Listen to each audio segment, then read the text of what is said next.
And there is much weeping and gnashing of teeth at that news.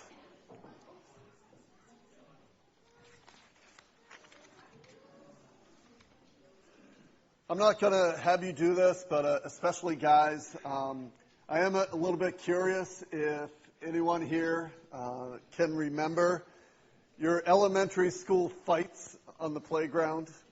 I'm sure some of you had them. In my experience, it was always the boys on the playground. Someone would pick a teammate, and that would make someone else upset. And I grew up in Nashua and went to schools in Nashua, and so it's a decently big city. And the boys around me, they were not afraid to just go at it. And the thing about boys that I just always have appreciated is they go at it, and then the winner wins, the loser loses, and everything is solved. There's no ongoing drama that's included in that. For girls, it's a little different story where that tends to string along a lot more. But I happen to be very skinny. I don't even know how much I weighed, but trust me, I was not looking for the fight because I knew I would just lose. That's kind of how it was going to go. The schoolyard is an interesting place. I know in my day, one of the phrases that kids would use, especially young kids, I don't know if they still do it today, is, when it's coming, you know you're about to engage in, the phrase that would come out would be, "My daddy's bigger than your daddy." And in that moment, you have this pause like, I wonder if that's true. If that's true, what does that mean? And it's almost like a kid is invoking someone bigger than them, that this isn't just me out here on the playground against you. My dad's somewhere in this mix, and he can take on your dad. And, of course, that's all been reversed lately. That makes sense to me. What doesn't make sense is what we see these days, where it's dads up in the stands going at each other because of something down in the sports field. We see that all the time, and that's like the reverse to me of, what are we doing? Why are dads battling it out because of something with their kids? It should be the kids, saying, and my dad's watching out for me, my dad's got my back. We've kind of got that all messed up, inside out, backwards. But somehow we all want to go after bragging rights. We all want to kind of scare the opponent off.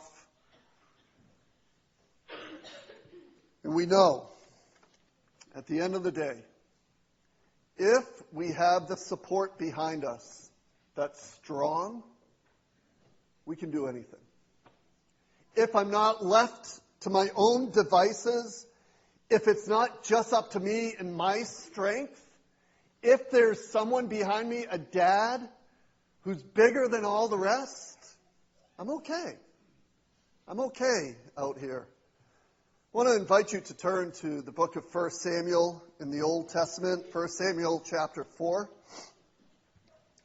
Because I love this story in that 1 Samuel screams out, "My dad's bigger than your dad."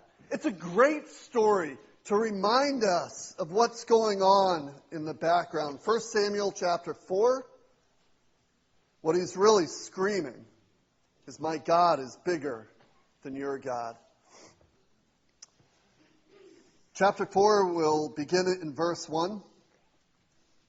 The backdrop is Samuel has, as a baby, been given to the Lord.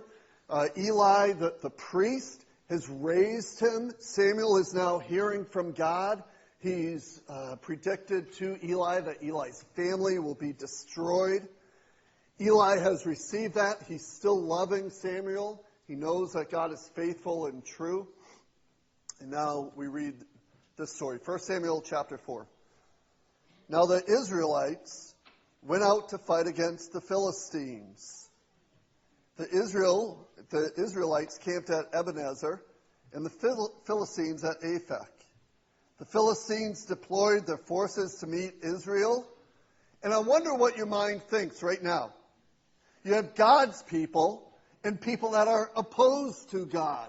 Who's going to come out victorious? And without knowing the story, we kind of want to say, well, God's people are going to take them.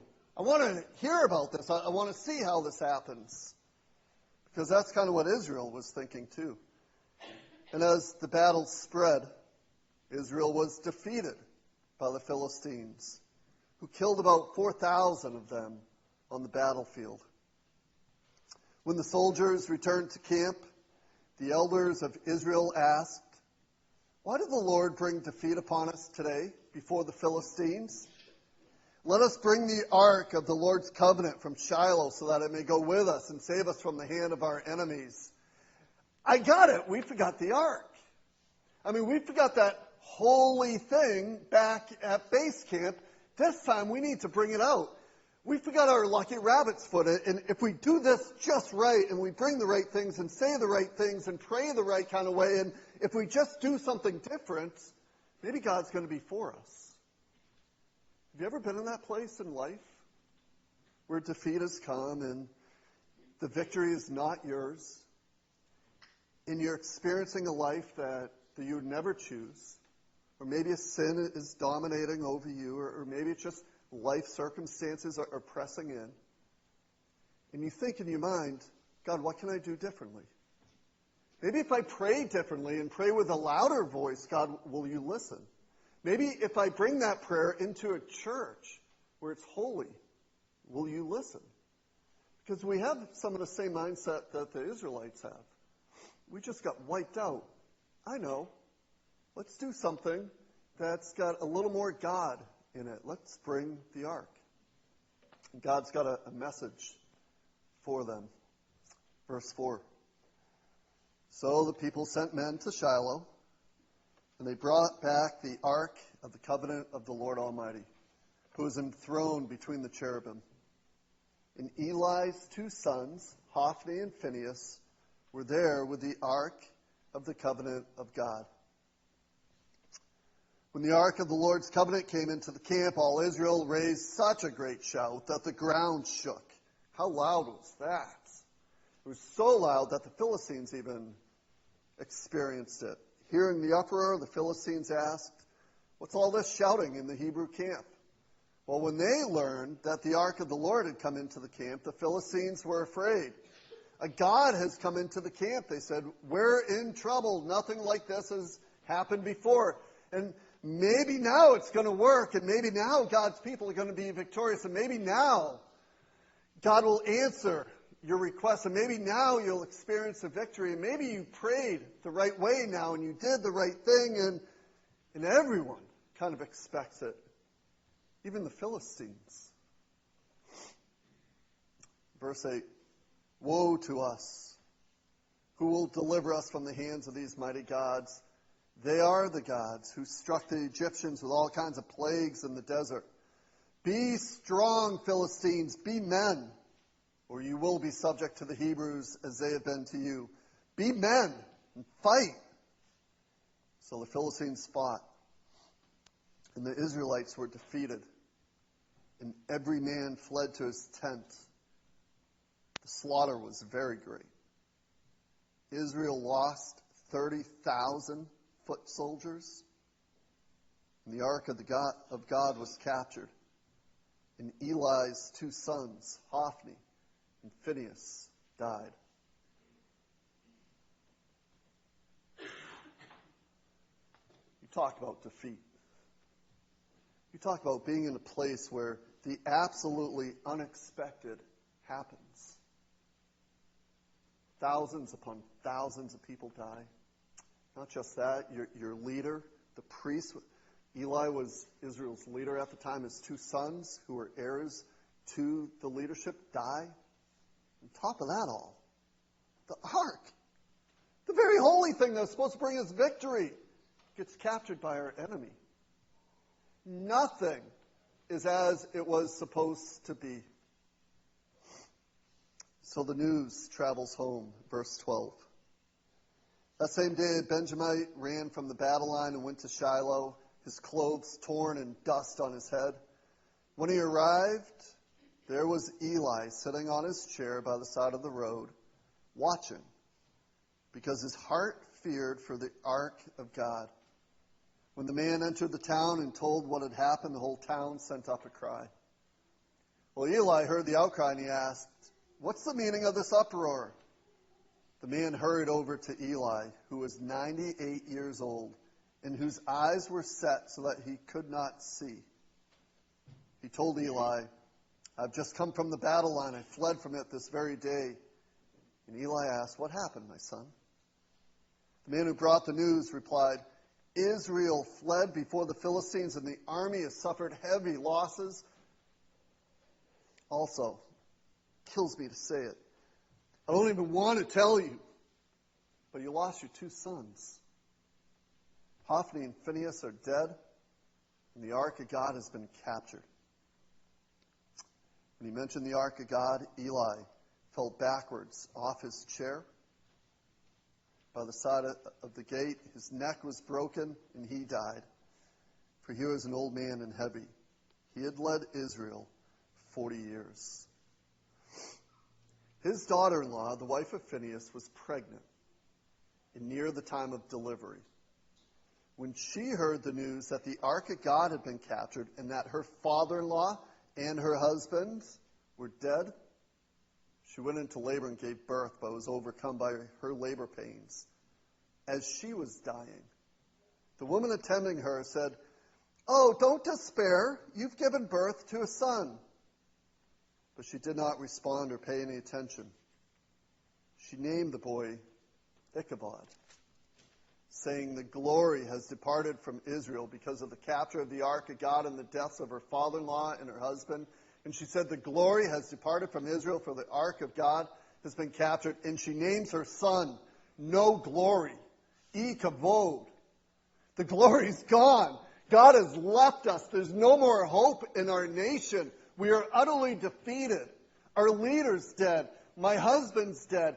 Thousands and thousands of Israelites are dead. And the ark of God is with our enemy. Total defeat. Total defeat. And she captured something that the midwives didn't. The midwives are trying to comfort her. "It's okay. Don't worry about all that. You have a son. He's been born. You're going to be okay." And she says, "No, I'm not. The glory of the Lord has left his people." And when the glory leaves, when God leaves, there is no more hope. For the midwives didn't understand, but she knew. She didn't even focus on her son in the midst of all these events. And if God's glory was absent, everything else was insignificant. You see, Israel was always all about the glory of Yahweh, the glory of God, the presence of God in their life. It's why they shout and shake the ground when the kavod, the glory, the ark arrives in their camp. God was the source of their life. God was the source of their hope, the source of their strength. And it's all gone. And I know this morning we have so many stories sitting in our pews. You bring stories, some of you, where God's glory is so evident in your life right now. And you give thanks to the Lord for the victories he's given to you. But for others sitting here this morning, you can totally relate to the story of Israel experiencing utter defeat because you feel like that today. And you wonder, I'm in a church celebrating this God, but I don't see him anywhere. And I've prayed and I've brought the ark and I've done the religious things and I just feel utterly without hope. And if that's your story this morning, you are in the same place right here. For Israel, everyone who's been important has died. The glory has left. Tomorrow seems very, very bleak. And we hit chapter 5. Chapter 5, beginning verse 1. After the Philistines had captured the ark of God, They took it from Ebenezer to Ashdod, and then they carried the ark into Dagon's temple and set it beside Dagon. We're introduced to another God because there are other gods out there. There are other gods that we worship and that people worship, and some of them have names. For the Philistines, this god's name was Dagon. He was their national deity. The name means fish god, which is important for Israel because the water was chaos, and God took all that chaos in creation and brought order in land. It's why the Old Testament is filled with land stories. And very interesting, we begin to see in the New Testament, it's not shepherds anymore. God calls fishermen because he's bringing order into the chaos. But for Israel, the fish god would have been like the ultra enemy. He's the one that rules over chaos, and he's opposed to God, and Philistines are opposed to God. He's associated with war and darkness. We first meet him in the book of Judges. Dagon, his temple is where Samson was brought. Dagon was credited with the victory. When King Saul later is killed and then beheaded, his head is placed in the temple of Dagon. It's an archenemy of everything that God admires. He's God's combatant. And here it is. The ark in verse 2 is now in the enemy's temple. And it's set in the enemy's home turf. Fenway Park has a very interesting nickname for those of you who have been down there, the friendly confines, because that big green wall helps the home team. In theory, this year it did nothing for the Red Sox. In theory, it helps the Red Sox because they learn how to use the wall and play defensively. Every home team has that home field advantage in one way or another. And if you're a Philistine, you have that same advantage right now. We've got the ark. It's on our home turf. God has been captured. Our enemy has been defeated. So they put the ark in the temple. It's key to understand that before the temple was built, which is in our time period right now, all that glory, all of God's presence for Israel was located in this ark. It was to Israel the presence of God. What would the Philistines have thought right now? Right here in this story. We've just slaughtered 30,000 Israelites. We drove them back. They ran away. We've killed their leader. The leader's descendants are dead. We've got the ark of God right in front of us. Victory is ours. And if you're in Israel, you already know what they're thinking. We're done. We're doomed. We have no hope. The Philistines understand what this ark means too. Was Yahweh defeated? Was Dagon, the gods of this world, the gods of this world that are seeking doom and gloom and depression and death on you, are they winning? Like Esther mentioned, all of us are very keen on the news these days. And we read the news, or we hear the news, or we see the news. And can you relate to the Israelites? This looks like chaos. This looks like even defeat. God, where are you? Where's your glory? What's happening in the world around us? I wonder how many of us think those same thoughts. Verse 3, all the lights go off, the people leave. And all we have now is Yahweh, Israel's God, and Dagon alone in Dagon's house. A whole night goes by. The next morning, the people show up. And we see that Dagon is face down in the temple. When the people of Ashdod rose early the next day, You can fill in all the adjectives. They were excited, exhilarated, hopeful. Well, when they come in, there's Dagon fallen on his face on the ground before the ark of the Lord. Well, they took Dagon and put him back in his place. That phrase in Hebrew is beautiful.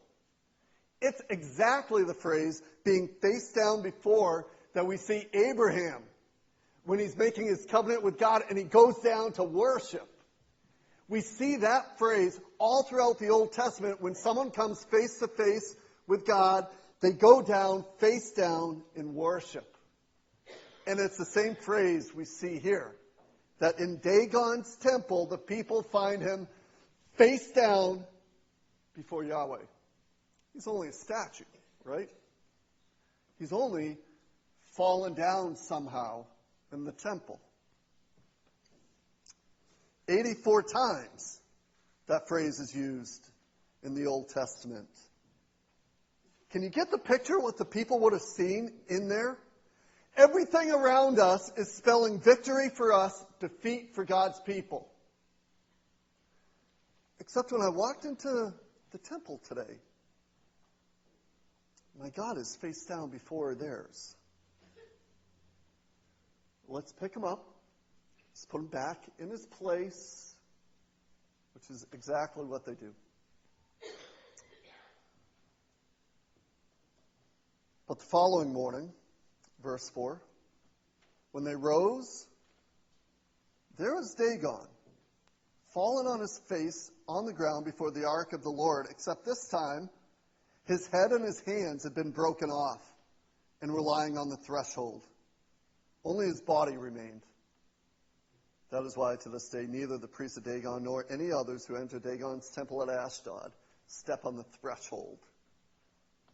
You see, this time, after they set their God back up, the next day, he's destroyed. He's destroyed. His head is gone. His hands are gone. And in times of war, those are all indicative of total defeats. And I wonder, after that first night, if Dagon could speak, if the idol could speak, and the Philistines walked in on that first morning, picked him up, and asked him, do you want to come back up? Do you want us to stand you up? I'm pretty sure Dagon would have been like, no! That was a horrible night. Leave me face down, please. Because the next day, Yahweh has a clear message for his people. And I want to share a clear message for you. That when all around you is telling you God is defeated, when all around you, all the circumstances are telling you, I have no hope, when everything around you is speaking the message, there is no more glory, I want you to know, behind the scenes, from now into eternity, the story is much, much different. The story is God wins. God defeats. God wins in all circumstances. You see, on the third day, after the second night, the scene becomes even more clear. He's worshiping, but he's also been totally defeated. An idol has slipped off his pedestal. You get a glimpse of the cosmic battle that we don't often get to see between God and his enemies. And Yahweh comes out on top. You see, today, I don't think the question I hear so much is whether or not God will overcome. I think we've been duped to be in a place where we ask, can God overcome? And behind the scenes, as we ask that question, can God be victorious in my life? Can God be victorious in our nation? Can God be victorious around this globe? I mean, really, can he?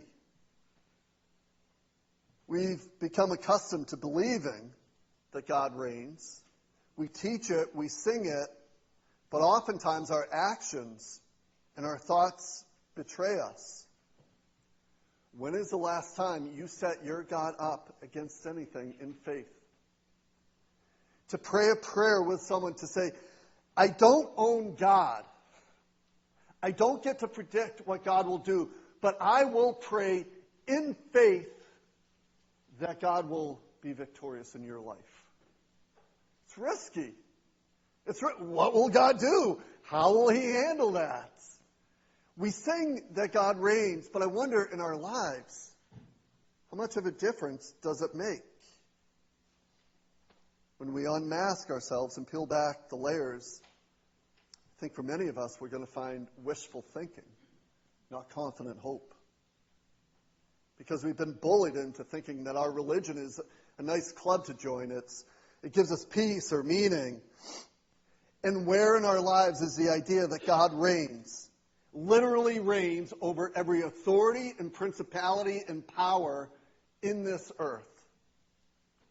We need to know, even to experience, that God, Yahweh, is as much alive today as he was in 1 Samuel.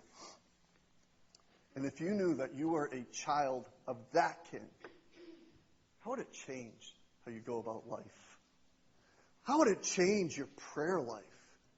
How would it change that step of faith that God has been asking you to take? My grandmother, she turned 100 years old this year, and we went up to visit her this week, and it struck me. I have never hugged a centurion before. And as I'm hugging my grandmother, she's about this tall now. As I was hugging her, my kids in life were, I was just thinking about the blessing. So many years, and what a gift that she's still doing well. And one of her faults, I don't think she reads much anymore, but there's a possibility that she still does. She was an English major at UNH, which you can imagine, she would have been like the first wave of women going to UNH that long ago. She was an English lit major. And she had this nasty habit of reading a book. She'd read the first chapter, and then you kind of know what she'd do, right? She'd flip right to the end, read the end of the book, because she wanted to know where the story was going, and then she'd come back and read the whole story. You have a blessing that the end of the story has already been read, already been written, one day will be lived. And I think it's lived even today, because your God has conquered his enemies. And by faith we claim it, even though the circumstances around us may try to tell us a different message. I already mentioned several things that may have clued you in. On the third day, early in the morning, the people walk in. There's a cosmic battle, Yahweh coming out on top. You see, Jesus is victorious because of his death and his resurrection, and one day you will be under Jesus' kingship. Literally, physically. Don't give up hope. Don't give up hope that God is fighting for you, that God is with you, that God has your best in mind, and he is a dad who's bigger than all the rest, and you can trust in him. I'm going to invite our worship team up as we close in prayer together.